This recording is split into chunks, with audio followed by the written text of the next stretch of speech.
Hello, everybody, and welcome back to Higher Density Living. You are here with Jason and Alexander. Yes. In the studio. It's a calm day. We have absolutely nothing to talk about. Nothing. So we're just We're gonna riff. Just riff on it. Yeah, there was this was interesting. I was reading an article on this. They were talking about millennials and younger, like you're a millennial, and then the generation below you. What year does millennial stop? I don't know. They're pretty old. They're like, I think isn't it 40? Like they're 40 years old and younger. I don't know but basically what they were saying is most of your generation and younger feels like there's no hope for society. Like they did a survey, and then mental health is at its highest. Because I always picture at its highest, like at its worst. Yeah, it's its worst in the history of the world, supposedly. But I always picture like back in the day, like people in insane asylums, and they would like strap them up. There's like old school stuff. But it was just like a couple of people, because people that were kind of like half insane, they're like, "Fuck that! I'm not going in there." Yeah. You know, I'm not that crazy. Well, what was crazy is if you were rich and you had like a lover and you wanted to get rid of your wife. She's insane. You could pay that she's insane, and then dudes would like send their wives to a sane asylum. She's going and then get married. Remember, to they said another. it's like it's her menstrual cycle. Yeah, send her away. She's crazy. Or what was the thing in the head? What? Or they went through the eye or whatever with talking a big stick and Bombardia or lobotomy. Yeah. Oh, where yeah. they take a part of your brain. Bombardia. Yeah, Bombardia. That's a new one. That's a new one. That's where we go through the rectum. Yeah. It's a Bombardia. We're going to pull out that. Well, the gut has as much as the brain. Yeah, it's crazy. A lot of your emotions come from your gut. Whoa, Doc, your fingers are cold. Those aren't my fingers. That's my wristwatch. Exactly, yeah. Do you feel like with people your age that you talk to, like couples your age, do you feel like there's like a silent desperation? Oh, yeah. I think it's also coupled. Generations that are older will say that, oh, you guys don't want to work. No, it's not that. We just see what you've created, and we don't want to work for that. I don't want to work for that. Yeah, the boomer type. That's the difference. Yeah. I don't want to buy a house for like 3 fucking blueberries in the 60s and then sell it for $5 million in 2024. Yeah, that's what's happening. Yeah, that's literally what happened. Yeah. And then they go around, they're just buying more material shit. It's all going to hell in a handbasket. That was the boomers. The boomers were all about, because my parents were boomers. And I'm not saying my parents were this, but a lot of boomers' parents were like, kids were a hassle, kids were a pain. My friends and my parents never really paid attention to us as kids. Gen X side is what we are. But so it was always kind of like, you're a hassle, get out of the way. We're boomers and we need to do things. Yeah, we have stuff like we have cruises to go on. Yeah. We have like Yellowstone to visit, Yeah, where we want to feed a bear faster. But we don't want to get out of our air-conditioned car. Just hang the meat out the window. Everything was comfort. You know what I mean? And get their arm ripped off. Everything was like super, super comfort. But I think more than that on boomers was like narcissistic selfishness. Yeah. Like everything with boomer group this is about you. And they even raised the kids. My generation was like, you can be the best that you can be. Like the self-esteem books came on the scene. Oh, yeah. And then the 80s children books came out. Like not children's books like how to raise your kid. How to have like they had ones on what if you have a strong-willed kid. Like all these books. Beat him with a heavier stick. Yeah, yeah, that was my old school days. But it's like people came out of the 1920s and 1930s stock market crash. What Great was Depression. in the Bakersfield, California, the Dust Bowl? Yep, the Dust Bowl. That's correct. People in the 20s and 30s, people were starving to death. Yeah. So when the 50s hit, after we had World War I, World War II, and then after World War II, and the 50s hit, we had consumerism on steroids. Yep. I mean, you had the big cool cars and McDonald's and. I think things were wants instead of needs. Before then, everything that you bought was only for a need. Then you had like JCPenney and Sears came out with catalogs, and you could flip through there and buy what you wanted. I don't even have to walk to the store. Yeah, Just flip through the catalog. Yeah, and it got sent to you. Before Amazon. People don't realize that. Yeah, way before Amazon. I remember my mother used to love those catalogs. Mm-hmm. Like, why? Why? It's like, Just ooh, buying- here's a new bath set. just you know, buying it's like you get a stuff. fuzzy fucking toilet seat. Yeah, remember how Remember gross those yeah, were? Yeah, I'm like, that's a sick. Why is that shag on the toilet? Yeah, it's just like shag carpet. Do you know and you got what the happens matching at a colors? toilet? Yeah, like And they even had my mom even had the cover that went over the toilet. yeah. So that it covers, like, at least ceramic, you can bleach it, spray it, wipe Yeah. it. It's pretty clean. Yeah, Those shag things are collecting all of the. They're like Typhoid Mary rags. Yeah. You know what I mean? I hope you don't sit on that toilet with a cut on your ass. Oh yeah, You know you're what I mean? fucked. But I mean, it's like you can kind of see it when you look every like 10, 20 years, and you can see this selfish, consumeristic boomer that became ultra narcissistic, created this world for them because they pretty much created what we live in right now. Yeah. But what you're saying is your generation, from a point of privilege, because let's say that, because if you're in the United States, you're privileged, Yeah. no matter who you are. So from a point of privilege, you're kind of looking at what they created and saying, fuck off with this. Yeah. So what happens is you hear a lot of people in my generation say, I just want to go homestead. Mm-hmm. Yeah, yeah. I want to farm and shit. Well, first of all, farming's hard. It takes up a lot of your time. But All it's your time. a different value set. I don't want to go into the office, Right. And for some people, they're like freedom is important. yeah, and some like a lot of people are like, I don't want to be a woman in corporate America. Yeah. Like, fuck that. I'd rather be at home, spend the time raising my children. But it's funny that they're wanting individual freedom and then at the same time voting in a socialistic Marxist government. Dude, Marxist. I don't understand that. It's worse, dude. It's fascist. Yeah. Our government's fascist. If you walk into Corporate ran fascism. yeah, it's corporate fascism and it's political fascism. If you walk into the house with the speaker on it, if you look behind him in his chair, they got these two fasci in the back.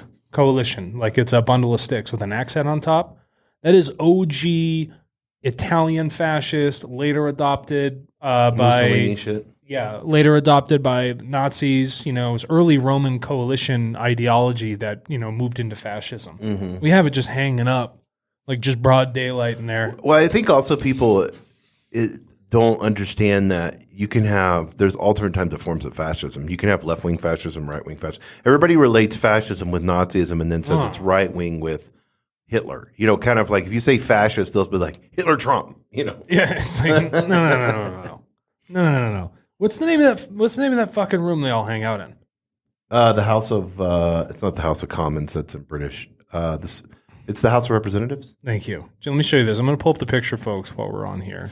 But you have to look at it like in the sense of whenever you have a rejection, like in the 70s that happened, you had a rejection of the status quo. Okay, I want the fucking picture zoom in. Let me show you this. Oh, it's right here. It's even on Britannica. Open up the pic. All right, check this out. You see these things on the left and right of the American flag here? Yeah. I know it's shitty, but it's a bundle of sticks with an axe head on top. So there's a thing here. When you beat somebody with a stick, one stick, doesn't really do a lot of damage, does it? No. You get a bundle of sticks together, you hit someone, it hurts pretty good, right? Then you can control people pretty well. But if you put an axe on the top of it, you have all the weight of the sticks plus the axe head, you can control whoever you like. Do you that makes sense? I mean, our whole Senate and everything is based off of Roman rule, so we're more supposedly a republic than we are democracy. But when you look at your age group, because I think this is really important, and this is where mental health and illness come in to play. There's like this divide of understanding who they are as a human being. There's like this no hope, this silent despair. Because we're having people saying, Rudolph Center has a really good thing where he's like, wherever you're reincarnated into, that region, that's the religion you should study mainly. Like, so if you get reincarnated into Germany, then you should study Western German philosophy, religion, and stuff like that. If you get reincarnated into, Tibet monastery, you should study because there's a purpose. The universe has a purpose, and it will put you in places. Like it's kind of the DNA thing. The food that you eat should be like. It's like American Indians were cool with eating buffalo. The minute they got whiskey grain And They all got diabetes. yeah, because they're just genetically they're not designed for that. Yeah. No. So that makes a lot of sense to me. But people don't, I feel like your age group and younger people, when I talk to them, there's like this no hope. But then there's also like, they're not pleased with themselves. No. They're like itchy in their own skin. You know, I'm trying to make sense. It's because they're stuck in a world that's very difficult to remove yourself from the flow of society, and they want to do it, but they're stuck in it. They want to buy freedom. They want to like have their own property, can't afford it. Right. Still stuck with their parents, can't save money because they're underpaid. Yes. They're taxed too much. They're billed too much. They know their insurance sucks. They know the pharmaceutical industry is a scam. Then they're on social media looking at what they think their life should be. Right. And then here's the next problem. Then they start to see people that do break free through some other sort of thing, people that use the current system to then buy themselves some sort of freedom. Mm-hmm. They're like, how come I don't have that? And then they're stuck watching this loophole of these things over and over and over of what others have. And then they take no initiative to take care of it themselves. Or they think, I'm just hopeless right out of the gate. Like, what am I going to do? I might as well just stay at home and smoke pot at my parents' house, not pay anything. That makes 100%. And why would I work? The government gives me a cell phone and they pay me money. I mean, I don't need to be responsible. Well, it's also like whenever you look at this young generation, I'm talking like 2 generations from you, like the teenagers and stuff like that. There's almost like this pushback of like with this wokeism we were talking about earlier and everything else. They're like more conservative, which is funny. Like the teenagers are. I was talking to two teenage boys the other day, just in Albuquerque, talking to them, and they're all like, "We're 100%. If we could vote, we'd vote for Trump." Like, and it's so funny in there. It's like they kind of they got inundated with all the craziness, the woke craziness stuff, and some of it's good, some of it's bad, but all the crazy part of it, the far extreme part of it. So I think they got so inundated on it with social media because they're cyborgs, they live on their phones. Yes. That it's this natural reaction to push against. Do you see what I'm saying? Yeah, they become very contrarian to it. Yeah, so it's funny. It's like you see the younger kids are like, no, I just want like a quad and like a shotgun. Yeah. Oh, okay. I mean, I can jive. Yeah, exactly. Yeah. I get it. But isn't it interesting how? But I think because we have a lot of young people like in their 30s that listen to this, of course. Mainly because they can relate to you, not to me. But you're that age group where I just feel like suicide is going rampant. Yeah, it's bad. And I know COVID kicked that into high gear, suicides killed more people than, if you count all the fucking deaths and shit, which is crazy. And I think this is where it's at. It's like, and this is what I want to get into for the ending of this. It's like, you're a spiritual being put here on this planet, this third density planet. The planet is the playground. The universe doesn't make a mistake when it puts you somewhere. Do you understand what I'm saying? Like you're here 100% for a reason for you to learn. Why would super easy logic here? Follow me through this. We grow, we're living, right? There's some sort of rule in this creation we live in that allows us to live. It wants us to live. Why would it want us to die? It wants you to evolve. Why would it not want you to have learning material? Why would it not want you to have difficulties to progress through? But the people don't realize, because the learning material is in the matrix. Yeah. And the matrix is the tree, the mountain, the ground, the dirt. All the computer programmer has left us all the keys in the matrix itself. It's all right. We just have to run around and figure it out. Just fuck around and find out. Fuck around, find out. Mazda, find out. Yeah. When I say this, I don't think it resonates very well with people, but I still say it. Life is just an idea. Yeah. That's all it is. We take it like this table is rock solid. It is not.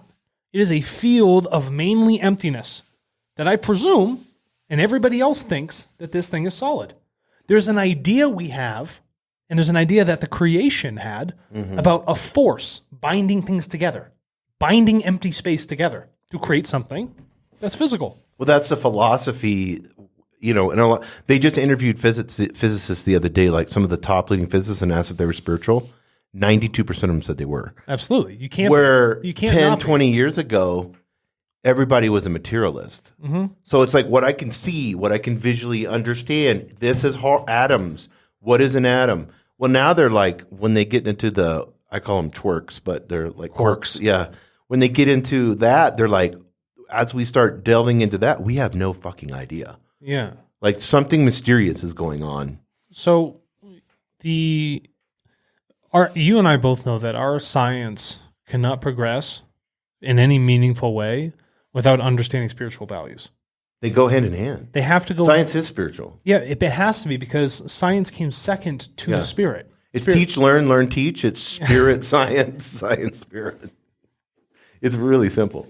And so what you find is that when people go further down the rabbit hole as like top tier physicists specializing in certain aspects of how the material world works, they start to realize that the more they know of something, the less there is actually of that thing. Mm-hmm. And as you focus further and further down, the amount of empty space increases.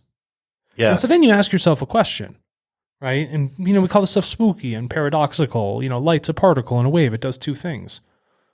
It is managing itself in its sphere of influence how it needs to be managed. At one level of physics, it is going to act as a particle. At another level, depending on how deep it goes, the thing's going to act like a light wave. Well, it's really simple. If you have a computer programmer and there's different programs in different dimensions, and based off of different variables, that's really simple. Right. If I move this way on a computer game, if I go to the right instead of the left, different variables are going to happen as I walk down that street. Correct. Different monsters will pump out. And different things happen in a computer. You have the hardware level. Yes. And then you have the firmware level. Mm-hmm. And then you have software. Mm-hmm. Oh, and then you have the people interacting with the software. So you have these 4 different levels. But I could still have one person interacting all the way down to the hardware. Yes, that's so good. Yes. If I want to repair the hardware, I have to go in there and actually twist a wrench, right? Or like solder something. And if at a higher level, I can just type things on a keyboard. I'm a couple digits levels removed, but I'm still having an effect on it. But do you feel like this silent, no hope, despair?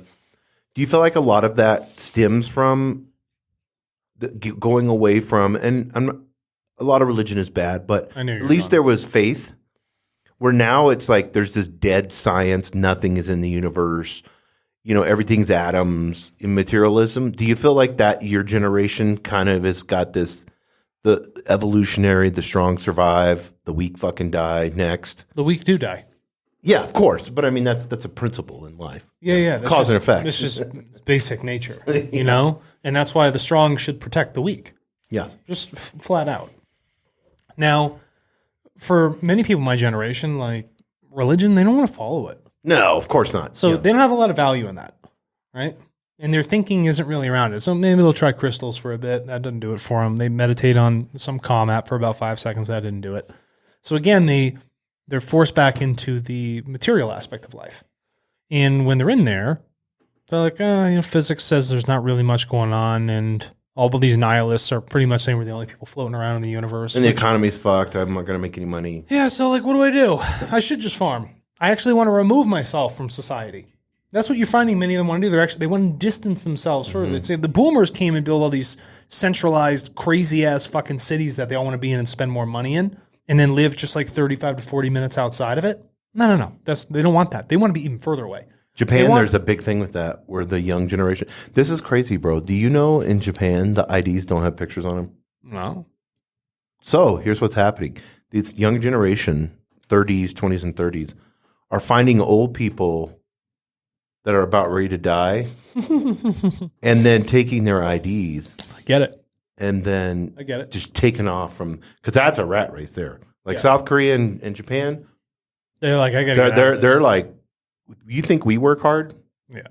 Those motherfuckers are. They're working real hard. They're jumping out of buildings and shit all the time. Yeah. They have a suicide forest. Yeah, they do. They actually do. Yeah. Speaking of, I just got back from Switzerland. Did somebody jump out of a... No. They barely work over there. Yeah, 100%. First of all, they don't get up till 10 o'clock. You can't work, because if you work, you'll have money. And if you have money, then you'll have to spend $90 for a veggie sandwich. Veggie sandwich. Dude, that place is fucked. I know no one hardly works, but what's the tax? Here's the funny part. And then I see this news, 8.1%. That's about here. Yeah. Why is everything so expensive over there? I don't know. They get a really strong. Because no one works? No, they just did banking. It's just banking. They make great watches. Yeah, they make great watches. You know, here's what I was saying. So I'm like, people get up at 10, they go out, spend 2 hours. Okay, let's get our afternoon ice cream and cigarette. It's our 5th cigarette for the day. And then that's cool. I see this news article. It says Swiss people want to work less. Like I can't even read this. When I was in Italy, it was the same way. I'm like, where are all these people coming from? These cafes. These aren't tourists. These are like Italians smoking. Yeah. I'm like, who works? I'm like, does that guy have a glass of champagne and a cigar? It's 8:30 in the morning. Well, it's all propped up. I mean, even our economy is propped up. Like we're fucked. I feel like it's going to get way worse before it gets better. Mm-hmm. There is a huge, like people that listen to HDL, you know, we have a lot of people that are awakening and opening their eyes to the Matrix.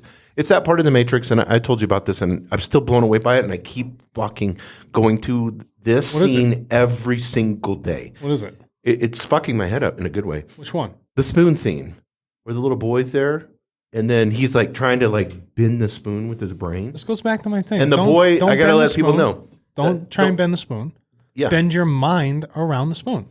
Yeah, but and then the boy said, like, true enlightenment is when you realize that the spoon is not even there. It's not. See, dude. I'm like, bro. that's the Wachowski. It's not real. The Wachowskis nailed it. The Wachowskis nailed it. They knew it. It's They were getting channeled. Yeah. No, they're fantastic. Yeah, but the point is, and this goes back to my thing I said earlier, that it still doesn't resonate with people. Life is just an idea. The power of the consciousness is like nothing else you could ever imagine. Life is like a thought that gives birth to. That's all it is. And so if life is a thought, I can have thoughts to alter thoughts, right? Oh, 100%. Say for instance, that's how we create. Say for instance, I have a That's bad how thought. the world was created. Well, I should try and have some good thoughts. Yeah. That's how I can change these things. Yes. And an ice cream.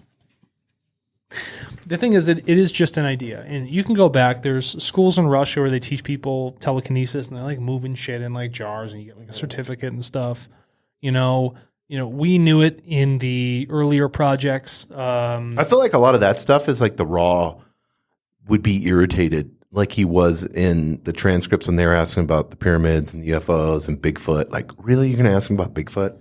Yeah. The sixth density. It just shows you like a conscious level of where they're at. And I mean, I love Law of One and stuff, but it's like, I would not ask those questions. Yeah, why are you asking that? I would go straight to. Well, I think what's cool is they responded and said you're wasting your time. Well, they did. It's an opportunity. They don't get irritated. They just respond with truth and love. Yeah, and they say if you keep asking things like this, you're going to open up the opportunity for something negative to come in and fill in for it. Yeah, because your thought. But don't you feel like the bending of the spoons, the levitating, all those things are like trickery, spirituality? A lot of it's fake, and then the people some of it that is real is what does it benefit? Yeah, so that's the thing. Say for instance, I lit a piece of newspaper on fire with the chief from my hands, or I used my mind to bend a spoon. Yeah. Okay. The only thing it's doing en masse is representing the power of what's possible through concentrative thought. Yes. In using the spirit to push through with the willpower, right? You're essentially focusing that power of the spirit, which is a part of creation, which is extremely vast and powerful, that sits inside of you. And you focus it on a specific thing, right? Stilling the smoke from a candle, bending flames. I mean, like any of these things.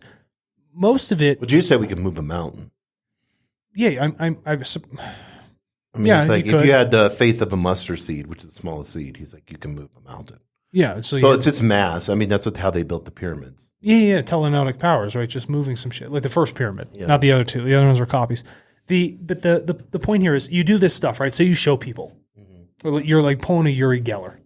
Mm. Okay, I'm going to bend this sign, blah, blah, blah. I'm going to bend this spoon. All right, sick. Great. But for what? What is it doing? Are you doing something with it? Or are you doing something beneficial? Now, if you went and you told people if you concentrated enough, you could levitate. You wouldn't even have to walk. Right. Yes. You could float across the ground. Well, I think what you said with Raw is so important because we had this. Remember in in Germany in the 1920s when Steiner was around, he kept warning about negative entities coming into these seances because it was cool for the rich. Cool for the rich. The rich and the elites, they wanted to have but they were opening themselves up to things they did not understand.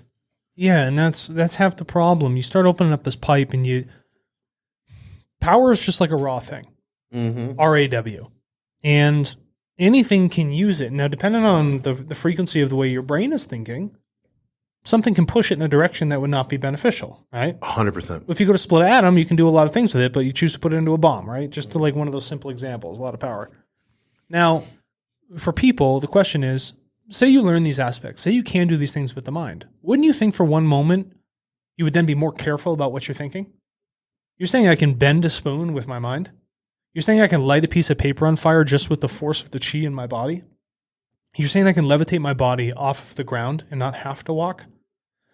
Then I think the structure of how we start to view the world as this idea, and then beyond that, the effect of our thoughts on the world around us, you'd think that would change people. But no, they see it as these trick shows. And they used to go to these things with Uri Geller, and they're like, oh my God, this guy's a fucking guru. He's like this spirit magician. You know? And he's got like strings hooked to doors. It's taking away cabinets. Yeah, and it's ruining the actual value of what is occurring here. What it should be done is in small aspects, when some people do have this ability to do these things, show, but only if it's necessary and you're not doing it for a boost in the ego, but really as an example of what is capable for the body. But what is capable for the body in the sense of, like you said, opening the pipe, you're put here for a purpose and a reason specifically, individually to you and who you are. Yeah. So that pipe is going to be different for every single person. Some people can handle a 4-inch pipe with creational laws just shoved down it. Some people can. That's where they're at. And then some people are going to have like the drip irrigation. Yeah, a drip irrigation, you know. And I can remember one time, this is funny, I got to tell you this, you're going to laugh about this. So I was well drilling. So a period of time I was a well driller. I didn't know you were a well driller. Yeah. So you have to take an old truck, and you have all these casings on it. Yeah, and then, piece by piece. And then it was in Washington State, and you're usually out in the middle of pastures. So it's always, your vehicles are always getting stuck, super muddy because it's wet, and you know, like you're just spinning out, and you have to get like it's horrible, winches and all kinds of shit. But we had these huge, because you pound the casings in, and then you weld around the casing, pound it in, weld around the casing. So I was on the back of this truck. And there's a big Miller generator that's for the welder, you know? Sure. It's a diesel. So this is a big generator that fits weight in the back of a... So I'm on it welding, and then I'm in like really muddy, but I didn't have the proper boots on. So I get electrocuted, 220 volts. This thing knocks me to the ground. I'm holding onto it. It was hitting me so hard, bro. I was bogging down the diesel. The diesel's like, yeah, it's like the pistons like stopping in the inside. And they're shooting black smoke out. And I thought, you know, just when you said that at this time, it's like, that's the capacity of download. Yeah. Jason can take it all. He bogs the system down. I think a normal person would have killed. Yeah. I just bogged the huge generator down. I'm hard to kill, bro. But I mean, it's You're like the supreme cockroach. I am. You Yeah, really it's like whenever you isn't that funny? 3 helicopter crashes.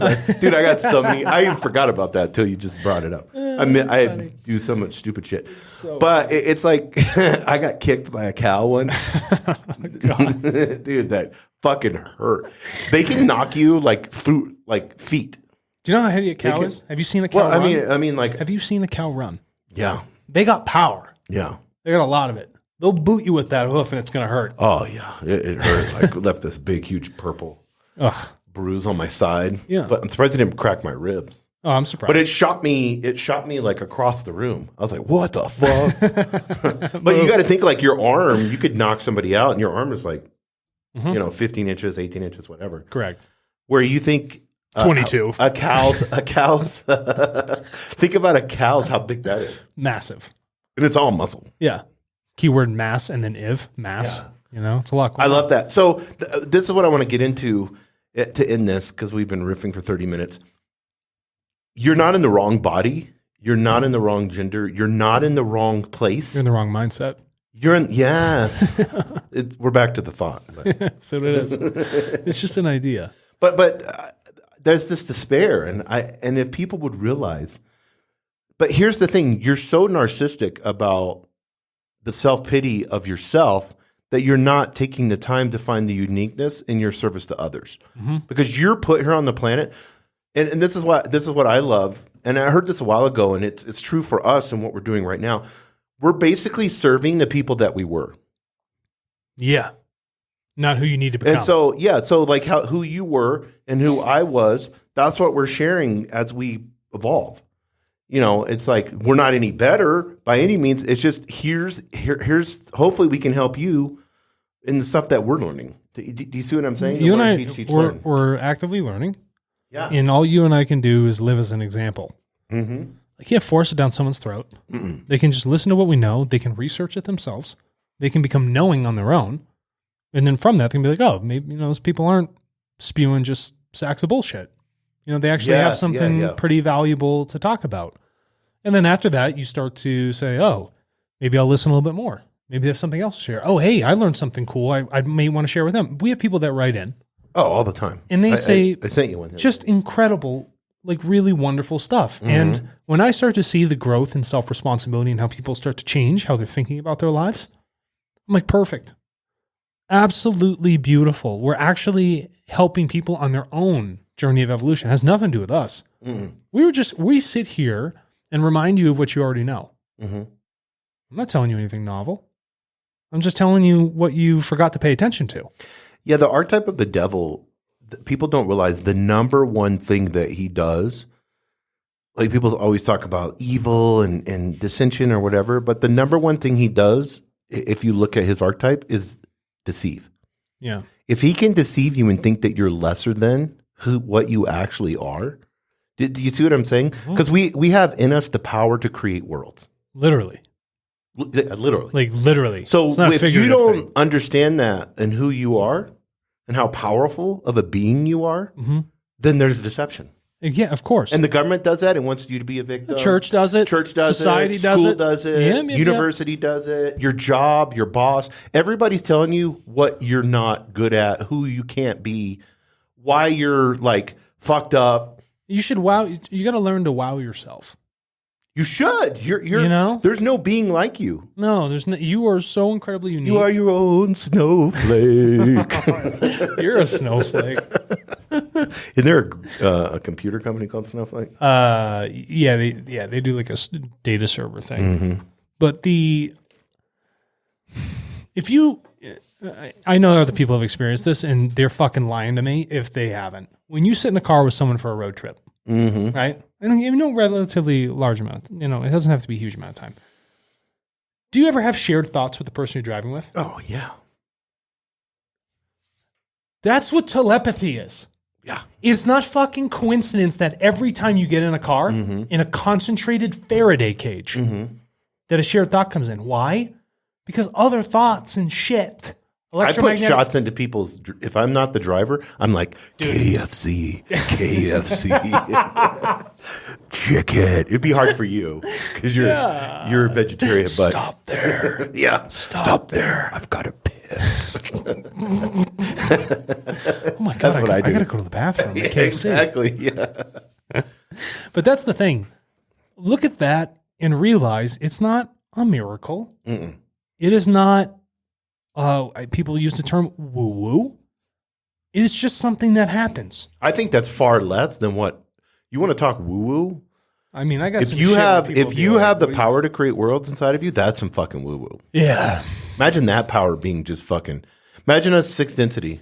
No, it's just it's beyond. It's light. It's just pure fucking light. We're traveling at the speed of light with no Can't slow down. with no fucking there's no body because that would No. be so constrained. No, it's just There's no brain because it's just so fucking. So here's my point with this idea. We'll close with this. Okay, there's no brain. Wow yourself. Seriously, like sit in the car when you're with someone, you have a shared thought. Both of you get amped up about it. 100%. Get so pumped up that both of you share the same exact thought at the same moment. And you can. And you can do it all day long. And then guess what? That'll start to repeat. You'll grow into it. And then you start to feel more of these things. Synchronicities. Yeah, they're beautiful. Pay attention to them. They're everywhere. Now you're starting to really pay attention to what's going on in your mind because the gentleness of the thoughts that come in telepathically, it's like a rose petal landing on a still pond. It's that gentle. But if you have all this noise going around in your life, if you have the radio blast and all this other shit, you're going to miss it. So, and Leah could testify to this, my girlfriend. I want people to understand that the magic of all this. Yesterday, 2 days ago, I'm in the bedroom and I have a tarot card deck, right? Yeah. And I was like, Leah, watch this. No trickery, no nothing. I even shuffled the deck. You wouldn't be a good magician anyway. No, I'm not. I'm not good. And I'm being totally honest. And Leah was like blown away because I do this all the time to her. I was like, look. And I just picked the deck and I showed her a card that I couldn't see. And it was a pentacle card. I put it back down. I was like, shuffle, I'll move around. Grabbed another card. I was like, look. It was another pentacle. I moved the cards around, shuffled them up. Again, had her shuffle them. Yeah. I took them, grabbed the card. I was like, look. It was a pentacle. Then she's like, what the fuck? I was like, give me the deck. So I get the deck. No lie. I'll take a picture because I still have it sitting out. Where the TV is at, next to our bed. I took the deck and I put cards over. 4 cards over, all pentacles. Stop that. No lie, bro. I know you're not lying to me. I love it. So it's like, obviously, that's a pretty blatant sign. Like, I need to go look up all these pentacle cards and what it means. But it has to do with, like, pentacle. I did look it up. It has to do with, like, money and stuff like that. I even put it on my... I saw it on your background. Yeah, the Ace of Pentacles. Yeah. But it's like, it's like, those are signs. It's all signs. And that's a sign that you should be alive. Yeah. And that you're not a fucking idiot. No. Just pay attention to it. It couldn't smack you in the face any harder. How powerful are you that the universe is wanting to have, the creators want to have a fucking conversation with you? Yeah, it's wants to talk. That. Hello. I wouldn't want Biden to have a conversation with me. Absolutely or Trump. not. Absolutely I'll take not. the creator. All day. All day. Do you know, I can't hang up this episode because now you're getting into another point. So I get in this conversation with this guy. It's kind of religious. It was weird. I said I like to meditate. He's like, keep the demons away. I'm like, what are you talking about? I'm just meditating. Like, I'm like, chill, dude. And what type of religious was he? Like Christian? Yeah, he was Christian. Mm-hmm. So he starts hammering me on the fact that God is the creator, and I said, well, if for something to exist, something has to proceed before it. Mm-hmm. And he's like, yeah. I was like, okay, so what proceeds before your God? He said, I don't know. See, this is the thing. People make their God materialistic. That's their problem. Which is the Adam thing. It's like, yeah. it's that same, it's the same materialism. Thing. And here's my point. I said, do you know what existed before it? Nothing. Absolutely nothing. And that's okay. Yeah. Because out of that absolute nothingness, before there even was this God, an idea had to exist. Well, there would be no thing. People don't even understand what God is. Jordan Peterson gets pissed with Christians about this. He was talking about this the other day. He goes, "What is God? Okay, what's God? Yeah, what is it? Tell me. Define it." And at some point, people are like, "Well, it's this being," and it's like, so there's a dude that's an old man hanging out on a throne, a gold throne, in this gold place up in the sky. Yeah. Right. So let me ask you something. Before he got up there, yeah, why is he in the sky? Why isn't he just hanging out on the ground? Is the ground shitty? Mm-hmm. He made this thing, apparently. Why wouldn't he want to walk around on it? But we think Greek gods are myths, but yet we're cool with the Christian God. I don't understand. I got the Greek gods are cooler. Greek gods are Mount Olympus? Yeah. All day. Athena? Yeah, all day. Fucking scales. Zeus, Apollo, all of them. Dude, yeah, absolutely. Well, what's this one? What's the one that was raised as a woman in the woods? I don't know. You're beyond me. And then the one with the Achilles? Oh, Achilles? Yeah, he was raised as a woman as a child and a teenager. I didn't know that. To hide him from like the other gods. Yeah, and then it's badass later. I've been doing that for years. Being raised as a woman? Yeah. That's why my hair's so Well, I mean, you're basically a lesbian. basically. I mean, you wear lesbian clothes. Yeah, exactly. When I was walking around Europe. I mean, Amanda is a lesbian. Yeah, because she's with you. Because she's with me, de facto. Anybody who hangs with me, I'm gonna change you over. You know my shoes. I wear those really thin sandals. Keens, and you have a Subaru. No, relax. I don't wear Keens. Okay? We love Keens, though. We do love Keens, and I sold my Subaru. Okay, I drive It's truck. a big truck now and a farm. So Yeah, I'm trying to. He even gave me, guys, look at this. Yeah, look at these fresh eggs. Look at this shit. Yeah, you You gotta bring guys these are up on on video. camera. If you're on okay? audio, there's like a turquoise egg from New Mexico. Easter egger, man. Look at that. Look at thing. that thing. It's beautiful. Look at the shape on that. Look at this brown. That's the shape of the universe right there. Oh, yeah. Hold Oh, it in we your hand. did a whole episode on eggs. The Absolutely. universe. Creation. That feminine spirit. Yeah, you gotta have it. It's incubating life inside of itself. That's wild. But the I gotta touch back on this though. Yeah, so people are looking at me in Europe and they're like, "What the fuck's wrong with this guy?" You know how I walk around in my thin sandals? Mm-hmm. They thought I was a weirdo. I thought Europe would be like in the areas I was. They'd be so far ahead. They'd be into sandals. They are in the fucking past. They're so deep in the past. They looked at me like What do this they got, guy like is Patagonia nuts. and No jeans? No, not even. It's their outfits are strange. But I thought I'm like, dude, I'm practically grounding 24/7. They don't shower very much, right? Or is that did anybody stink when you went to like coffee shops and stuff? Yeah. Yeah. I'm not going to share it on air. Yeah. You could smell like a Specific groups of musky. people. Yeah, specific groups. No, not musky. It's worse than that. But dude, when you talk about like people's gods, so I got into this with Guy, and he gets to this point where he was having trouble with it. I said, let's think about this simply. In order for you to have a thought, it has to occupy space in your mind, right? It has to occupy a nothingness. There has to be empty space before the thought exists, right? It has to be non-thought to thought. Yeah, where'd that come from? Where'd that come from? And so in order to have a God, there has to be something before this God, which you think is the supreme ruler, which would be a nothingness. So within this nothingness, there would have to be a massive amount of energy in this non-material nothingness. Yes. Oh, this is so good. Yes. And then that would then have to have enough energy to create an idea, right? In the mind of creation, right? Which is this like, they call it Bewusstsein, right? Consciousness. But I mean, this thought creation is given to humans as a gift. This is the cool part. We, because we're inside of it, creation, we have to operate by the same laws. Mm-hmm. So de facto, the power that the creation has in its consciousness, its thinking, its ideas, right? We carry that in character. All those same things. Because we're a piece of the creation. We can't have special laws as human beings outside That's what of you're it. saying. Yes. It would That be makes sense. absurd. Yes. The universe, people will have a tough time with this, but if we lived by a different law or a miracle happened, right? Some sort of, people say, oh my God, it's a miracle. Well, fourth density would be No, kind of like that. yeah. It's not a fucking miracle. Right. It's just laws of existence that you don't understand. Mm-hmm. If something sat outside of the laws that were occurring, it would create a destructive chain of cause and effect and cause our universe to fold in on itself.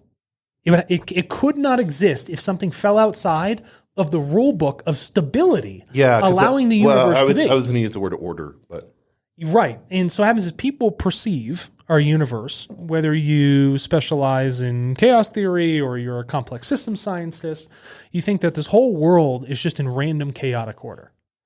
In truth, it's not. And they know that.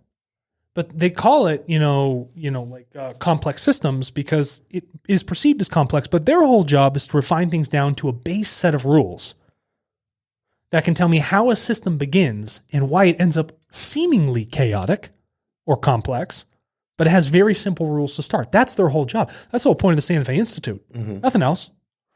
And so the point here is something always has to precede something else. And that something can be nothing. So for you in your life, sometimes it's okay to have that nothingness. Sometimes it's all right not to have those thoughts in the brain. But understand that when you look at the ideas of God or something that is like you say is the de facto start for everything else, what you find is that it's actually layers away from really what is the beginning. Yes, 100%. Yes. It's not really there. No. Again, it's this weird idea you're drumming up. Why? Because you're allowed to have ideas. You're allowed to have thoughts, just like the creation had one for life itself to exist, to even create this universe out of nothingness. But you have free will. You have free will till it bumps up against the law. Yeah, so what happens is... I mean, there's bumpers. There's bumpers on them. Here's the thing. You're correct in one respective format. There's bumpers. You can't go outside the laws. So the free will is already within the laws. You'll never even be able to escape beyond it. That's what I'm saying. You can't break the laws. They just are laws. It's not like breaking laws in our society. Right. You may feel like you're breaking them, but then all you've done is you've bumped against it, and there's a consequence, which is the effect. Yeah, there's your cause and effect. That's, again, one of those laws. Yeah. Right? And that's what people deal with. But again, before you take an action, there's a non-action. You know, you have to, moving to a space of emptiness, a space of nothingness, even in your mind or even in your house, like clearing stuff out, it allows creativity to spur because other things are not sucking up the attention. But in order for things to germinate, there has to be a nothingness there. I can't go out and plant a crop in my field in the same exact spot another crop is. Why?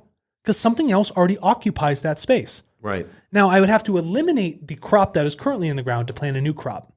So now I'm under the law of elimination. In order for something to exist, another thing has to be eliminated. Right. Well, how does that work if creation exists and there was nothing before? I'm eliminating nothingness by putting something within it. So now nothingness becomes somethingness. Yeah, that makes. Are you tracking with me on this? Yeah, no, I get it 100%. Yeah, I know you do. I know you do. These are you're just going through creational laws. I'm walking through it a little bit, but this guy, if you explain this to him, and then he went dead trying silent. to believe in God, and he said, "You want to know something?" He said, "Your logic's pretty sound." I said, "Well, if it ain't," he's never thought that far because he's never thought that far. He has People a belief stop. in They a stop God. at God. Yeah. You know, What's easy? It's a way out. it's a way out. It's a cop out. You don't have to think anymore. No, It's decided for me. I'm Catholic. What does that even mean? I'm going to share another story, and I don't even care that we're 46 minutes in. You can keep listening if you want, or you can tune out. I'm chatting with Jason today. So I'm in this place called St. Gallen. Okay, beautiful medieval city in Switzerland, fantastically beautiful, and they have this huge church in the center of it. You can tell it's the power center. Okay, people are flocking to this thing in droves. I don't have particular interest in churches. I don't really like going to them. What was it built on? A lot of people don't understand that. A lot of Catholic churches are built on power centers. Here's old school power centers. Here's the wild part. So monks used to occupy the area. And these monks were collecting their tithe or whatever the word is. Now, it was scaled up like regular taxes. But things happen in royal families. They overspend. They go on vacations. They build too much. They're like, fuck, I can't pay my taxes. So what do? Like, I can offer you something else that's valuable instead of money. And so these monks in St. Gallen were amassing insane amounts of wealth. And then they started to couple their religious ideology with political power and then economic power. Sounds familiar. Sounds really familiar, right? Dude, I go into what they have, essentially like the archives. And it was underneath the church, like in this like catacomby looking thing, quadripartite ceilings and such. They literally have animal skin bound books with ivory plates in the center that are scrimshot out that were from Charlemagne. That's crazy. Dude, multiple of them. The whole place, but the thing is, the story of each thing that was collected was payment. Every single one of those things. All of the power centers that happened with the god was strictly payment. And now for people, you know, if you were like a ruling family, it's like, I don't really need to be religious. I got to make sure that these people are satisfied because they're the ones that control shit. And so you're always going to put on the facade that, yeah, I'm in the name of God. It's like, geez, I just got to pay these guys to get them the hell off my back. And this place was absolutely pristine, immaculate, like immaculate. I'm like, I don't even understand how this works. How can a nonprofit be so wealthy? It's like, how can the IRS be? No, and here's the thing, though. Bullshit. Then these guys dictate these rules, so then you operate around this power center. You don't have to think. You just got to make sure that they're paid, and then you can continue to live your life, and hopefully things work out good for you. Dude, you should have seen the library these people had. I walked in. They had this the woodwork on the floors would cost millions of dollars today just to do the flooring. Built-in bookcases, all fucking crazy and ornate, ancient-ass books behind like these chained lockers. They had this globe, like this massive globe on like a giant wooden stand that they got from some ruling emperor because he couldn't pay his bills or something to the church. Dude, you should have seen... I honestly, the craftsmanship and how they built this thing back in like the 1600s was like blowing my fucking mind. If you asked me to bend wood like that, I'd be like, I couldn't do it. But the shocking part is that the power centers are not just economic and this is my point. The power centers are not just economic when it comes to the church. It's not the religion itself that is powerful. What is powerful is the idea that they implant, altering your thought pattern, where your value system should sit. Yes. It's a pure fucking mind virus. And the reason they collected all this shit... Because there's no power there unless it's agreed. They actually have no power. These guys had no power, but people were just agreeing to pay them things. And over time, they amassed more of this wealth. And they're like, oh, these must be the people we have to pay. And then we get a tradition or we get there's no... So you stop thinking... Yes. This virus says, just stop thinking at God, don't think beyond it. Because then you start to challenge all this stuff that these people have built up. But you could tell in the city, nobody was challenging this. Nobody challenged anything around here. You left it as, if you said shit like the fascist flags flying around and all that other stuff, they'd have you dead in no time. It felt very Vatican-y over there. That's crazy. And you was it a part of the Catholic Church in the 1600s? Yeah. Or was it its own No, it was. Greek Orthodox? No, it was. It was a part of the Catholic Church. Well, I mean, then obviously they're sending that money probably to the Pope. Definitely not all of it. Because they managed all their own bookkeeping. Yeah, of course. They're the only guys that could really read and write. Anytime you see something like that, always remember there's a hidden second books. Yeah. Yeah. The real books. Dude, real books you can't get your hands on. No. Dude, I was walking up this staircase made of just the most insane ornate marble. I'd have to work my entire life just to pay for one section of the staircase. I'm like, how does the church, which is trying to deliver value for people to tell them how to live, why do they have things like this? Well, the Vatican's that way. I mean, when I was there, I was blown away. That's why I have way more respect for shamans that are hanging out in thatch covered roofs. Yeah. He's not collecting any money. Or like some of those Toltec and stuff like that. They're sworn to poverty or good. Be poor. Just serve and just do your thing. That I have way more respect for. You know, in the Vatican, I was just there a couple of years ago. Yeah, and you were religious for a long time. Does it make you feel better about religion when you go and see something like that? Does it put you in awe when you see the mass of material wealth that has been stolen from people to build up this power? No, center? it's kind of sad. I mean, it's cool to see because to me, it's just a museum. It's a museum. It totally is. They collected stuff by force. That's it. And it's, obviously the Catholic Church. I mean, there's some mystic Catholics. I read some of those. I like some of the stuff that they say. But in all religions, you have mysticism. But for the most part, it's a dangerous organization that will take things by force. Yeah. In the name of, and that's taking the like in the Ten Commandments, there's a thing where it says taking the Lord's name in vain. It's using God. People get that interpreted. They think it's if I say, God damn it, that's taking the Lord's name in vain, but it's not. I believe what that's teaching is you're using God as a form of selfishness or, a monetary, what the Catholic Church is. They're using God to create force and subject people. That's their whip. Well, I mean, they believe they're the only church. The 3-letter whip. There's only one way to heaven, and that's through the Catholic Church. They are the church given by St. Peter, who Jesus gave it to Peter. Right, and Peter's got the keys, and he built the fucking... Which people need to understand this.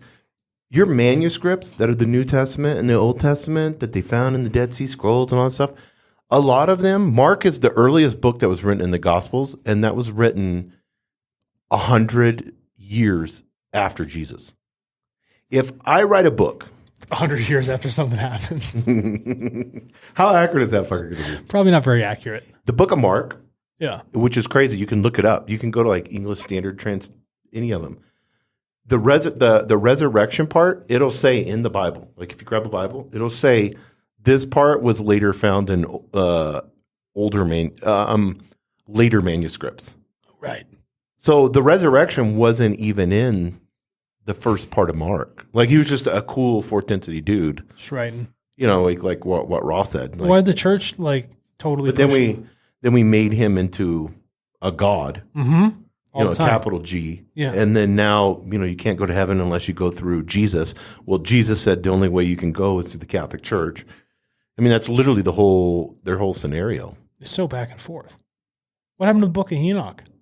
Oh, yeah. Well, why did the church get rid of that? Or the green tablets, or emerald tablets, or the other book that has the flood in it.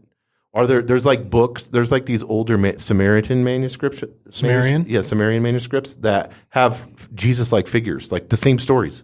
Yeah, like virgin births and all that shit. Dope. Yeah, fucking dope. But I mean, just think about it. If you wrote something 100 years, and then some of the other ones, like the Pauline epistles and stuff like that, were 200-300 years later. What was 300 years ago? Starting to the U.S. Okay, so I'm going to write about Benjamin Franklin right now. Yeah. But I have nothing. I just have like a Josephus historian. I have a few historian people that I could read. We have no other researchers. But most of my writing is going to be from hearing it from stories from a bunch of people. Mm-hmm. No actual, observational fact. Nothing. Yeah. Do you know who's more probable to me than this idea of Jesus? Muhammad. They got one of the guy's fucking sandals. Yeah. They have his hair. Anybody else got any Jesus sandals? Yeah, exactly. Nope. Yeah, and I can see why then Muhammad as a prophet, rather than Jesus as a prophet for some, is that much more But they powerful. did the same thing. They took his teachings, because, he was probably another fourth density being. They took his teachings and then turned it into some radical religion. Where it's so easy to do. They turned into a giant cult. Yeah. That's what it is. Now look what's happening right now. Mm-hmm. Because of Israel turning it into a giant cult and the Palestinians turning into a giant cult, now we have actual people dying. Over cult matters. Yeah. They're just wiping each other out. Literally. Just wasting human life. They've been doing that. All because of this this Temple Mount. And if you go to, like Temple Mount, if you go to the old city, Jerusalem, there's a mosque, there's a church, there's a synagogue. Yeah. All three of these places sit right next to one another because they at least all agree that this is a central holy place. Yeah. That is the one thing all three of those religions agree with. You don't have to be a mystic. They want to. All three of them want to kick the other two out. Yeah. Now it's like I want to claim this space. Is ours. Yeah. But like, it's so funny to me because who gives you the right to think that God would even give you a claim to something? Yeah, I don't understand. And I've never understood people loving the Old Testament God. He's ruthless. He's like, hey, when you go into the promised land, kill the women, kill the babies, make sure no one survives. Yeah, wipe them out. What kind of God is that? I have no idea. Think about that, bro. We have a word for that. What about the Pharisees? Can you go out and kill all the genocide. children? Yeah, can you go out and kill all the children that are kind of like Jesus? Yeah. Baby Jesus? Just wipe them out. All of them. And people are like, yeah, that's my ruler. He's a good dude. I want to follow what he's doing, Fucking lunatics. Bro, you got it. People need to think. I don't understand why they don't believe. Think. Yeah, just think. Just take a couple moments. Your life is based off of thought. Yeah. So think. That's all you got to do. Nothing. The Bible or these books. How they always have like New Testaments or updates. Yeah. How the fuck are you updating it? I can't update that historical record. It should be just what it is. Yeah. If it's supposed to be truth, truth doesn't change. So why do you keep editing this? Yeah. Well, I mean. I hate to break it to people, but Jesus was an Essene. He was from Nazareth. The Essenes were vegetarians that lived in communal. The Jews hated them because they were mystics. Jesus learned how to heal and all that because the Essenes were dead. The Essene group in those time frames lived to over 100 years old. I don't doubt that because they ate good. They had like Jewish mysticism. Jesus grew up around that. Plus, he went on the whole little fucking trail. Yeah, left when he was 13, then bombed out over to India, and then up into the Himalayas. Yeah, and everywhere he went, he got kicked out of the towns because he started talking shit on the religion. Well, he started to figure it out. Yeah, he's like, hey, you're smart. paying. And then he goes to this one Zoroastrian place or whatever, and he goes, you have gods, but then you have slaves carving these little gods, and then you're selling and making money. They're like, get the fuck out of here. We're going to kill you, bitch. You found our scam. Then he did that in the New Testament too. He went in the Jewish temple because he's like, It's almost comical. how? This is the thing. It's like, what God demands blood sacrifices? Absolutely. A vampire God? Yeah, absolutely. They said that in those time frames in those Jewish temples and that you can go and see this. Like during the time of Passover and stuff, there would be blood flowing into the streets from the temple. They would kill so many lambs. They kill so many lambs, but beyond blood sacrifices, like during Christmas time, right? Like around that, what we call Christmas today, that goes way back to like an old Sumerian god that people would just be like, we have to sacrifice shit to this thing all day long.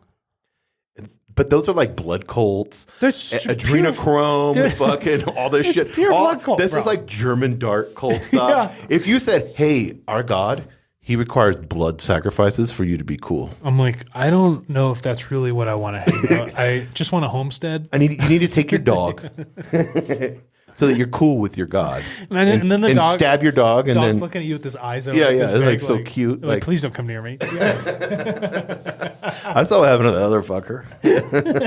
I don't like this house. It's so silly, bro. These religions are so silly. Stop believing. Just stop believing altogether. Isn't there a song about stop believing? No, don't stop believing. Oh, well, we're the opposite of that. Yeah, would you stop Journey, it right fuck now? off. Yeah. Oh, man. It's funny how our words have just grown over time, and people just use them without thinking. Mm-hmm. Like, when I see something, I'm like, oh, my God. And I don't say it in the sense like, oh, it's my God. It's like, it's fucking part of, like, what you just, I don't know, it's a part of society, but doesn't have the same value prop. You know what I mean? Yeah. You know? The one thing I definitely don't say is bless you. I don't give a shit that you sneeze. That's a natural, automatic response. Yeah, when somebody farts, you don't like say Bless you. Yeah, everybody's trying to do that, and, like run away or something. Yeah, like oh my God. All these, but I mean, it's like it's so funny because all these natural things. I know. That's speaking about like a road trip. If you go with like a little kid, those are the worst. Yeah, because they'll hot box a car so quick. They do not care. You know, you're just driving. I remember that when I had 4 kids. So yeah. You'd be driving. You have like a shitty diaper or something.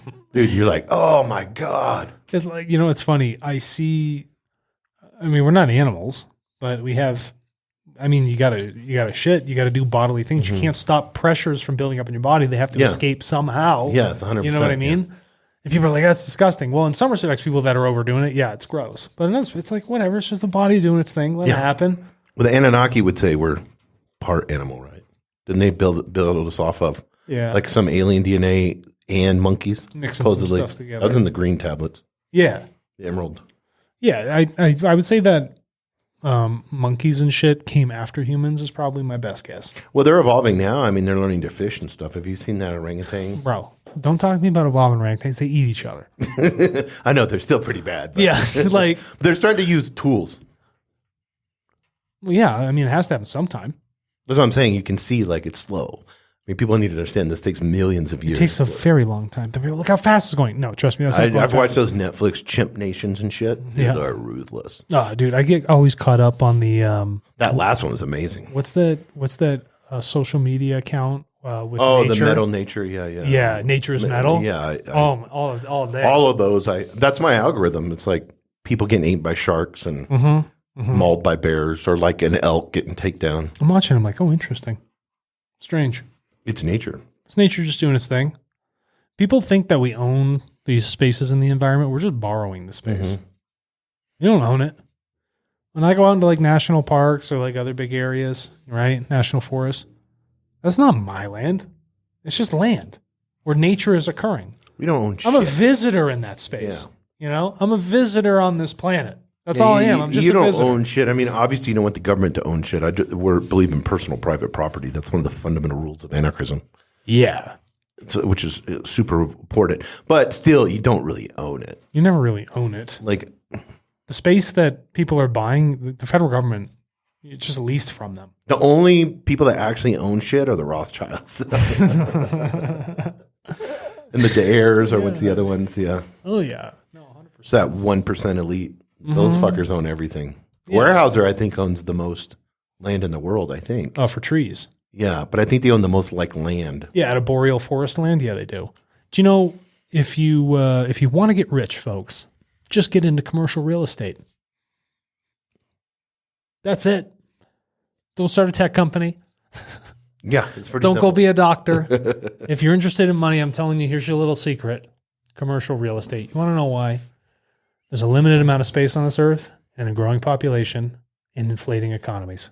Oh, yeah, 100%. There you go. There's your thing. I just gave you a ticket. So if you don't want a homestead and you want to be rich like a boomer, commercial real estate. Rich like a boomer. Sounds like a book. Be rich like a boomer. That would sell like crazy. That would sell like crazy. And it's to millennials. Oh, yeah. And it's like do the opposite, kind of like the laws of power. You just make it like a ruthless book. The law of Think you're boomers, onto something. boomer law. Yeah, boomer laws. Yeah. Have you had any good meditations, by the way? I feel like I don't want to end the episode, so I'll just keep going a bit longer. So this was interesting. The other day I was meditating, and I feel like there's like knocking, and I've got to find a way to relax enough to where I'm not being resistant in a fearful way. Tell me.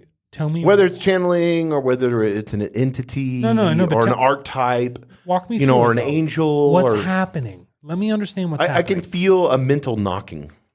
Oh, like someone's trying to send Say, something yeah, through. yeah. Yeah, I know that. But I don't. I feel like it's faint, and I can feel it, but I emotionally can feel it, and then I have a tinge of like trepidation and not really fear. It's just an unsure But place. I need to relax into it and allow it. But I don't know if it's negative or what. Do you know what I usually do? More than likely, it's probably a negative entity. Oh, more than likely it is. You know what I usually do?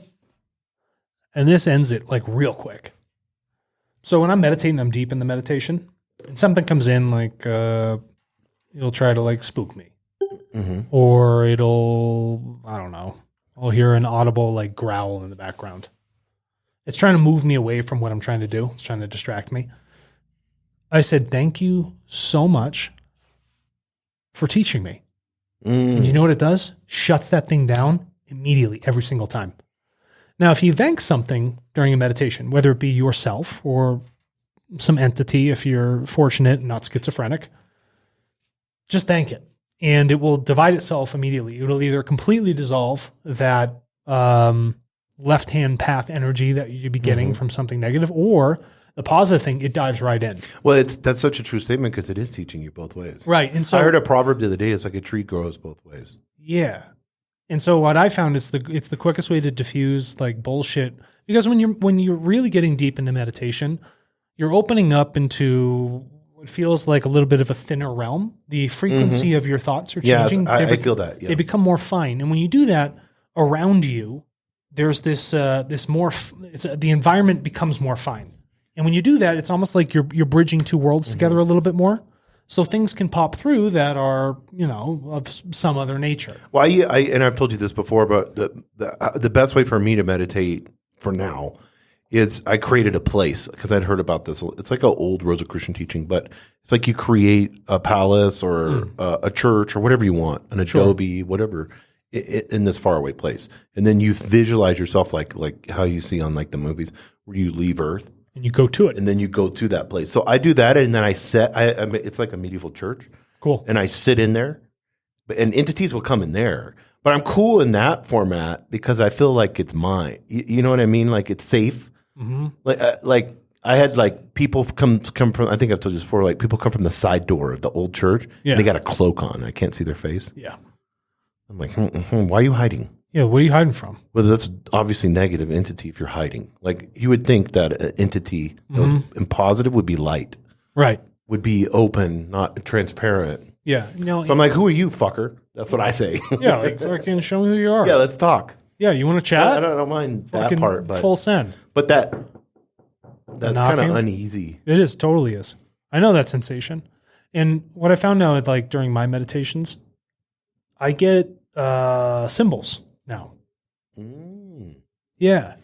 Which is kind of cool. These down. So I do, and I write them down.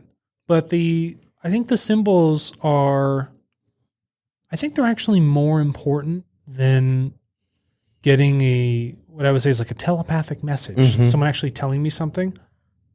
Because like your tattoos are a story. They have geometry in them. Well, that's what the world's built on. Our matrix is built on. This is my point. Symbols. This is my point. So rather than someone telling me something, right? For me, it doesn't need to be in English, but something in my subconscious must know these symbols. Mm-hmm. Because if something's ahead of me or sits in a space that is outside of time, why would it send me something worthless? Yes. It knows that something about my consciousness will resonate with the symbols that come in. But the symbols, what you're saying is the symbols in sacred geometry it's Call of Duty game. It's the coding behind the game. Yeah, that's right. And it's like what the machine speaks in. Yes. It's exactly. something that everything around here can understand. Well, for me, I'm fluent in English, right? My thoughts, everything I think in English. Right. But a symbol, people can understand that that's actually, it translate, cross pattern very, very well. It's like a painting. We can understand what's going on in a painting. The painting doesn't have to have words. Paintings are cool too because it doesn't need a language. This is my point. Like the symbol's the same way. The symbol, it doesn't need a. So that's what I'm saying. So now my meditations have changed where it's more about the symbol coming in. Mm-hmm. And I go to record the symbols, and I hope that one day I can start to understand what the symbols mean. Oh, of course, yeah. Well, I think a lot of you would have to think like maybe like fourth density planets would be the only. It'd be telepathy and symbols. And symbols. No one would be just like going like we're on the mic right now. Yeah, they wouldn't be doing that. Well, I mean, you'd see that in the what's that ancient text? Which one? Not hieroglyphics. The one before that. Oh, they had a name for it.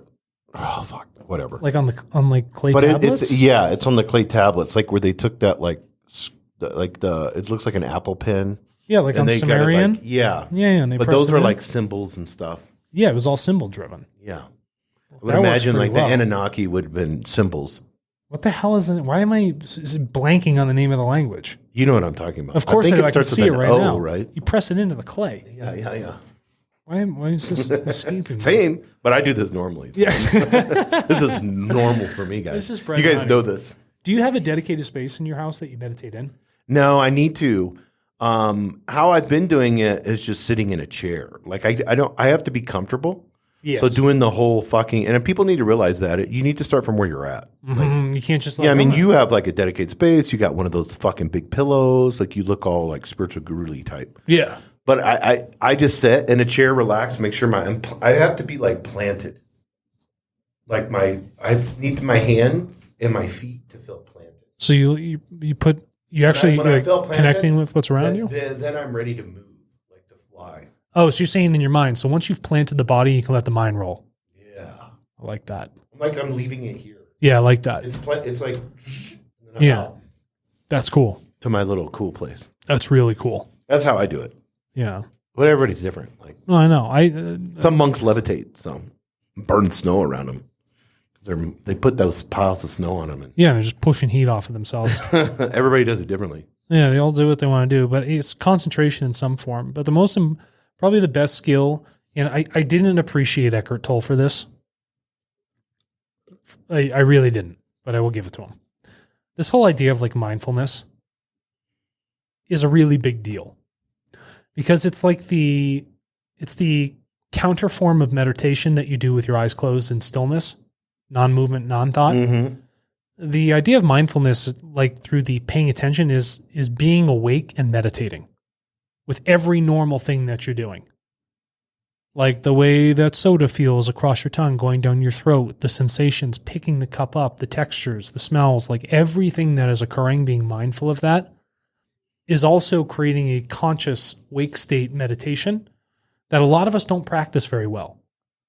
People are like, oh, I just don't have the time to sit down and meditate. Fine, don't.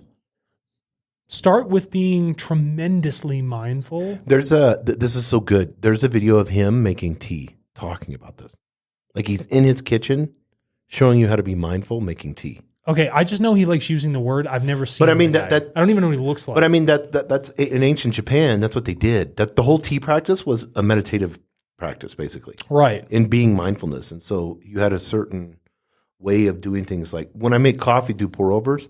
Yeah. I have to do the same thing because I get antsy and I want to hurry it up. Don't. But you can't hurry a pour over. It doesn't taste that good. Don't. Yeah, so you have to kind of like let the water slowly move it, and then I got to like focus on it. And then I'm like, oh shit, I'm being mindful. Yeah. And then shit releases off of you. It releases off you so quick. And what you're having is you have your wake state meditation. Mm-hmm. And then once you've gotten good at that, you'll actually be like, hey, I want to do like a almost sleep state or like non-wake state meditation, non-consciously aware. I just want to sit down and have non-thought. You have like thought meditation and non-thought meditation. Yes. But for those people, and I'm just saying this, if you say, I don't have time to meditate, then practice on being mindful. And here's an interesting, props to Amanda, okay? Because she told me this. And, just your wife. Sometimes I wish she didn't tell me it because I think about this all the fucking time. She says, your tongue knows every single texture. Mm. So what I found is I actually start with this. So Jason, do you see this piece of this egg carton? Oh yeah. Now just take it with I want you tongue. to think about it. Does your tongue know what that texture would feel like? Yeah, 100%. What about the microphone in front of you? 100%. What about the skin on my arm? 100%. Were you trying to give me a licky, bro? No, but do you understand what I'm saying? Yeah. No, I get it. So I start there, and then I know it seems strange, but it's like the first trigger for me into the state of mindfulness. Mm. And I start to think, well, what is the texture of that dirt? And what's really sensitive is the tongue, right? And then I start thinking about all these different things. And then sometimes I look at the moon and I'm like, I feel like I know what the moon tastes like. Yeah. And I can go crazy with it. It's like cotton candy. No. But it allows me to concentrate on specific aspects, and then the mindfulness starts to open up. Yes. And then I got some weird things. I'm like, what does gasoline taste like? Like what's the texture on that? Yeah, it's gross. Because we used to have to do the Siphon pour, it. so Yeah. we would like siphon. Yeah. So I always had to siphon it out of the car to put in the lawnmower. Yeah. Because we couldn't go to the gas. I don't know. It's always dumb, but we had a garden hose. And we're like, Yeah. or we'd siphon out of other people's. Gross. Yeah, it was really gross. Yeah. But my point is, if you want a little trick that I have found, thank you, Amanda, just start like the mindful awareness. Mm-hmm. Start with texture. Mm-hmm. Texture is interesting. And then listen to the sound something makes when you touch it, right? Pay attention to the pressures on your body. And you can do this while you're awake. You can also do like little things that I do that is really helpful is like when you go to the airport, sit there and be totally present. Watch people. Like just be totally present. Mm-hmm. Don't try to think about anything. You'll miss your flight. But that's fine. No, but I mean like or like for lunch, go to the park that's next to you and sit there for 30 minutes. Yes. Just sit in a park stool. That's how Eckhart that's what happened to him. He was just sitting in a park bench and he got like fully present. It usually He takes said it was me, like a form of enlightenment. Yeah. It really is. For me to get into that zone with like nature, I found around 90 minutes for me of being outside. I just have to be outside for 90 minutes and then the disposition changes, the thought patterns change. Well, it actually changes your body because you're engulfing yourself in sacred geometry. Mm. Because everything around you is sacred geometry. This room isn't. No, this is very These microphones are like very unsacred. Yeah, but I mean when you go outside, you're in a matrix of sacred geometry. So it probably takes that long it does for your body to meld. Yeah, and I have to almost that makes sense. Like I would agree. I bet it is. Dissolve all the other thought patterns and stuff I have been feeling in very artificial environments. It takes me like 20 minutes with the tree, grounding with the tree. Trees are superb. I'm like in tune with trees. So like I feel like I have this intuition with trees. So like I talk to trees. I just posted that the other day. Do you know how I ground with a tree? I put my hand as high, and I'm pretty tall. I put it high up on the trunk. I close my eyes, and I wait to feel the trunk's light sway in the wind because it's thick. Yes. The top moves a lot, but you can feel the pressures in its movement, right? Yes. And then I start to feel like more of the connection with this thing. Mm-hmm. And then you smell the hot bark. Yeah.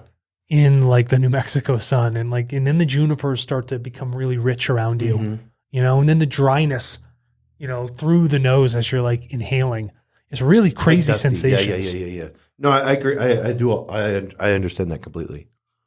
I like the feeling of being barefoot next to a tree. Yeah. It's actually feels grounding. Like you feel like I feel like I'm on something super stable. Mm-hmm. Like my whole body feels like you're on like not concrete, but like something. Concrete's bad. But. Is there a close park to the house by you? Yeah. I go all the time. There's two of them that I go to. But here lately, Leah's been forcing me not to go to the tree, but to play tennis. This big fucking lug. Stop your tree time. Yeah. You need court time. No trees, court time, out in the middle of the hot sun. Dude, it's dying. It is I'm hot. competitive. I know. She's more competitive than I am. Really? Dude, I would not expect that. Yeah, she turns into a fucking monster out there. That's scary. So, yeah, so she's like... She's like the Spanish Serena Williams. Bro, it's the Spanish-Mexican blood in her. Wow. Those people, who was the most ruthless? The Spanish. They're tough. Look at the tough. shit they did. Yeah, they're really. Plus, they were backed by the Catholic Church. Oh, you can do whatever you want. You know? I mean, ask the Portuguese. Ask America. Florida, New Mexico. Ask all of South America. Yeah. Oh, speaking of America. There was one book I was reading. This is so funny, like an explorer. What? It wasn't Columbus. It was another guy. He goes to this place. They go in there. They, like, rape and do all this stuff. And then they, like, cut a deal with, like, the tribal people. You know, they paid the tribal people. You know, you can always pay them with gold and stuff like that they had.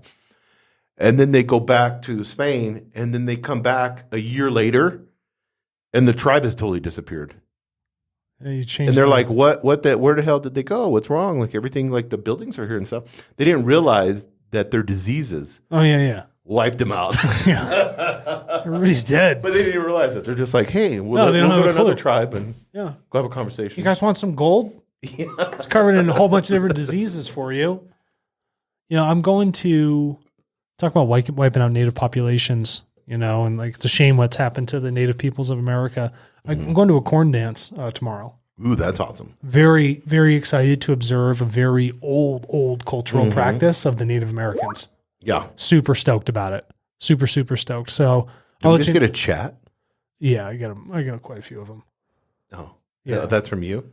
No, it's not from me. It's just you're running on the computer here. I use the other system. Oh, I see what you're saying. Yeah. That makes sense. I thought it was like somebody was chatting with us. Like, is this live or something? I would love if it was live, you know. Get all the people shit talking and hating on us. Yeah. You know, but that's okay. Oh, we get a lot of comments. Holy shit. Do we really? I don't look at them. It was dumb. 90% of them are not even. Useless. Yeah. I mean, I respond to the valuable ones. Yeah. I don't have any desire to defend myself. We don't need Okay, you win. Good job. Go. Yeah, all right, good job. A little internet. Think it through before you write stuff. If you, I mean, obviously you can disagree. That's awesome. But Great. let's have a great disagreement. Yeah, let's actually go over something. Don't just put "you're a fucking idiot," you know, or use the C word. Yeah, we get that a lot. You guys are both. Okay, cool. What are we in? So what's that? What's the guy that uses the C word all the time? The movie's the English guy. The action packed. He's got a new one I want to watch. That Legitimately Warfare. Was it Statham in that one? No, Statham doesn't use that word. What the hell's the other one? You know who I'm talking Who's the about. other actor? He just did that TV show on Netflix that was really good. Yeah, the one where with they the were weed? like the weed. Yeah, Yeah, and then they were yeah. Gentlemen. The Gentleman? Yeah. But this new movie that's out right now is by him, Guy Ritchie. There you go. Is by him. It's got like Superman and a bunch of different famous actors, but it's based on a true story with the British secret. Like, so the British said, "Hey, we're gonna have to do ungentlemanly warfare with the Nazis," because their whole thing, the British was always gentlemanly. Yeah. Like you can't have like, there's a big disagreement. So they had this secret thing. They're like, just do what you need to do. Those are the to people get this job done. That group. And are the then ones, Guy Ritchie made a movie. Yeah, Guy Ritchie must be the one leaving comments on our stuff. Probably, yeah. This guy, that'd be nice. He come on the show. I'm a fan of your stuff. Do you know who I'd love? I love action movies. You know people I just love to interview? Dalai Lama. Oh yeah, it would be interesting. Yeah, I think there would be. I think there is a form of love there, but I think it's just full of dogma and misinformation. But there is, I would imagine the Pope actually believes who he is. I don't think he's sitting there. Curious. I don't think he's sitting there like. I think there's a small percentage of the population that's actual evil tyrants. No, without a doubt. I think most people are deceived and just kind of thinking that it's like CEOs. You know, I mean, a lot of CEOs of pharmaceutical companies or whatever. A lot of them are just normal people trying to make shareholder profit every quarter. That's all they're thinking about. They're not thinking like, oh shit, I just wiped out half the planet. Oh, we're getting sued because of our COVID vaccine? Yeah, exactly. Does it work? Damn. Really thought it would. Wow, why are all these people dying? They're not thinking about that. They're just thinking, how do we do, Yeah. Yeah, so that's why I'm just curious. You know what it really is? The Dalai Lama got in trouble with the little kids. Bro, they've been doing that forever. And then he loves kids. And then like Catholic Church is kids. Dude, the Dalai Lama loves kids. There's like a whole, Gandhi got busted for that too. Oh, Gandhi. With little kids. He always, when he would go to a different place, he would ask that young girls sleep with him at night. He said he never did anything with them. Wild. But yeah, I don't know what is up with religion and pedophilia. I have no clue. I mean, obviously it's not just religion because it's like power. It's a power It's thing. a power tripping thing. Power. These guys that are super narcissistic, like the whole power over something that's innocent. It's got to be what it is. Yeah. It's like when psychopaths start off with like killing like innocent little animals. Yeah. I'd be more than happy. I know the government's listening to us, so it would be nice if you could make me like a task force where I could go snipe pedophilia people. That'd be great. Thank you. Clean up. Appreciate that. They do have a task force for dealing with those people. Yeah, they do. I know the U.S. Marshals has done a really good job with they human are trafficking. They are actively trying to combat that. Yeah. And it's bad. That's a dark world. Slavery. Dude, that is a dark. There's more slaves now than there ever been. There's more sex slaving now than there ever been. Yeah. It's a dark world. Yeah, that's horrific. Yeah, it's bad stuff. Okay. But if you go to a different planet where the reptilians are, you will be a sex slave with a collar on. Believe it or not, what do they call there's a whole thing about that. Call that thing where you become a pet, right? The people put the collars on. What the hell's that? Oh, the S&M like people or whatever. Yeah, and the like doggy. Yeah. There's like the women, all powerful people are into that too. What? Where they get dominatrix and they're like, oh yeah, that's there's a great show with that called Billions. Billions. It's on Amazon. Yeah, guy with the red hair. Yeah, no, not the red hair guy, not the hedge fund manager. My bad. The Paul Giuliani or whatever, the Department of. That's a great show, by the way. If you've never watched it, but he had a dominatrix that would like put cigarettes out on him and put high heels on him. Perfect. It's like a weird. It is kind of weird. I've never got into any of that. I'd be like that. I'm kind of boring. I'm that not fucking into hurts. It's like, oh, you want me to choke you? Okay. How does that feel? Like, yeah. I'm kind of like a regular white dude. Kind of boring. Just same old.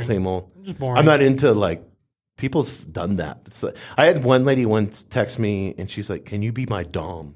And I had to look it up. I was like, no. I was like, I don't want to do that talk. Are you talking about? From it sounds like fake. Like are you talking about from like The Godfather? That's what I would respond. I just said, nah, I'm not into that. Yeah, no thanks. I'm not. I just don't like. You need to find some other dude that's into that. Do you know how pumped up I was when I saw the quinoa and the amaranth growing in my yard?